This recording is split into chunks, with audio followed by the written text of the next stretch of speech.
ṣùgbọ́n ààrẹ orílẹ̀-èdè Nàìjíríà ọmọ Yorùbá ni wọ́n ìgbà tí OPC náà ó fọ́ ọmọ Yorùbá ní bẹ́ẹ̀nbẹ́ẹ̀. bàbá Ọbásanjọ́ ló fọ́. wọ́n nígbà tẹ́ ń ṣe flingi tágbára ìjọba ò fẹ́ ká wá OPC mọ́ tó dàbí pé àwọn náà fẹ́ mọ̀ sí bíi small Boko Haram ní àti rẹ́yìn rẹ̀ gbogbo ìwà ìpáǹlé. àwọn ò ṣe ń táwọn yẹn ṣe not.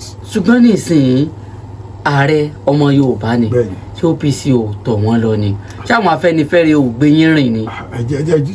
ṣebí ní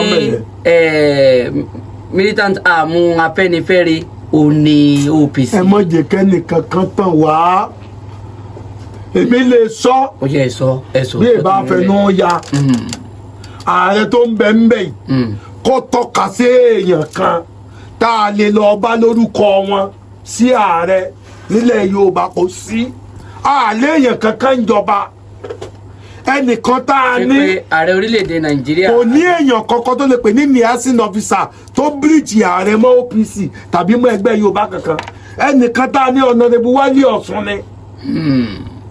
bàbá arúgbó yẹn ARG Afẹ́nifẹ́re ẹ wá bá ń béèrè lọ́wọ́ wọn kí nípa tí ààrẹ ṣe sí nkí àbàbá tá a sọ yìí.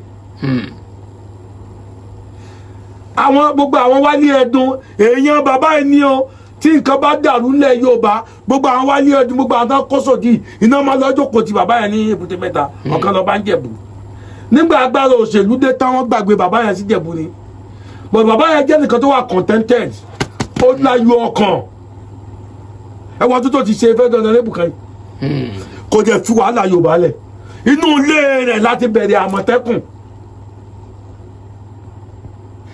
ọ́fíìsì wọn láti parí Àmọ̀tẹ́kùn.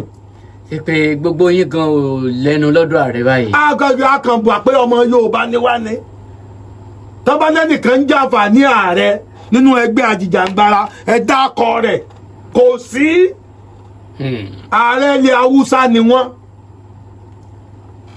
ààrẹ Bọ́lá Tinubu. bẹ́ẹ̀ ni àwọn ọmọ Haúsá àwọn ọmọ Ìgbò ń jàǹfààní wọn jù wá lọ sítorí commission tàbí wò pé bóyá bẹ́ẹ̀ ṣe dáadáa nílẹ̀ Yorùbá.